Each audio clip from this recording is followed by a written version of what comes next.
वहीं बहराइच जनपद के हरदी थाना क्षेत्र में सीतापुर मार्ग पर स्थित चहलारी घाट पुल के निकट पेट्रोल पंप के पास शनिवार सुबह लगभग 4 बजे दो ट्रकों की आमने सामने टक्कर हो गई। टक्कर इतनी जोरदार थी कि कंटेनर के परखच्चे तक उड़ गए। Container truck number HR 67B2947 जिस पर पेंट लदा था, जिसके चालक अतुल उम्र 30 वर्ष निवासी जाकिरपुर थाना पिहानी जनपद हरदोई की मौके पर ही मृत्यु हो गई। वहीं दूसरा ट्रक ड्राइवर गंभीर रूप से घायल हो गया है। सूचना पर पहुंची हरदी पुलिस ने घायल चालक को जिला अस्पताल भेजा है।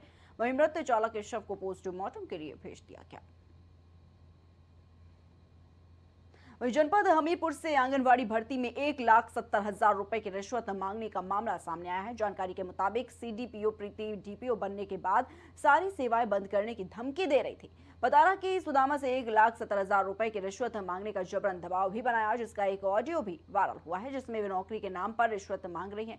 वहीं अर्चना फाउंडेशन की आंगनवाड़ी कार्यकर्ती अर्चना पाल ने DM से शिकायत की और DM को सारी ही हकीकत बताई है और सुपरवाइजर कामनी पाल और CDPO प्रीति पर गंभीर आरोप भी लगाए। साथ ही कहा कि कई महीनों से मानदेय रुका हुआ है और आवेदिकाओं से फोन कर जबरन रिश्वत मांग रही है, जिसके बाद पीड़ितों से DM से शिकायत कर निष्पक्ष जांच कर दोषियों पर वैधानिक कार्रवाई की मांग कर रही है।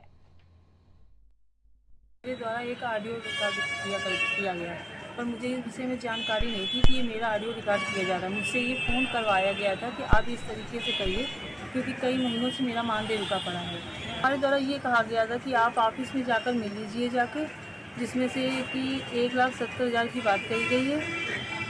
ये चीज़ें रिकॉर्ड हुई थी, जबकि मेरा इसमें कोई वो नहीं था कि कितना पैसा है, क्या लग रहा है, क्या नहीं, मुझे इस विषय में जानकारी नहीं थी।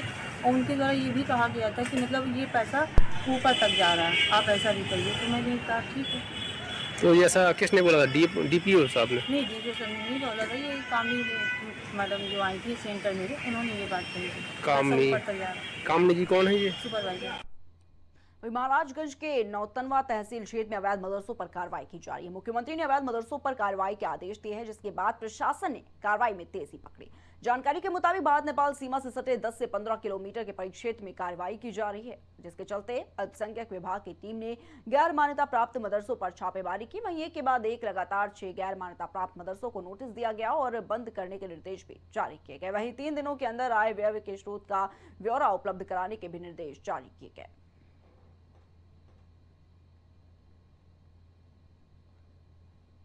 तो महाराजगंज से एक खबर जहां पर अवैध मदरसों पर एक्शन जो है वो साफ तौर पर देखने को मिला है। आपको बता दें कि जितने भी अवैध मदरसे हैं उन पर CM योगी आदित्यनाथ ने कड़ा एक्शन लिया है। अल्पसंख्यक विभाग की टीम ने अब जो कार्रवाई है उसे शुरू कर दिया है। भारत नेपाल सीमा से जितने भी इलाके सटे हुए वहां पर जो कार्रवाई उन्हें तेज कर दिया गया है। तो महाराजगंज से एक खबर जहां पर अवैध मदरसों पर CM योगी आदित्यनाथ का जो एक्शन है वो साफ तौर पर देखने को मिल रहा है। साथ ही जो ब्यौरा है वो भी उपलब्ध कराने के भी निर्देश जारी किए गए हैं। और इसी खबर पर तमाम जानकारी के लिए हमारे साथ हमारे संवाददाता आशीष फोन लाइन पर जुड़ चुके हैं। आशीष, देखा जा रहा है जो अवैध मदरसे हैं उन पर CM योगी आदित्यनाथ का कड़ा एक्शन जो है वो साफ तौर पर देखने को मिल रहा है। क्या कुछ पूरी जानकारी इस खबर पर सामने आ रही है आशीष? जी प्रिया, बिल्कुल आपको बता दें कि CM योगी आदित्यनाथ लगातार एक्शन मोड में दिख रहे हैं। जैसे ही देश में वक्फ कानून लागू हुए हैं, वैसे ही अवैध जमीनों को खंगालने के लिए जिला प्रशासन और जो प्रदेश स्तर के अधिकारी हैं वो जुट गए हैं।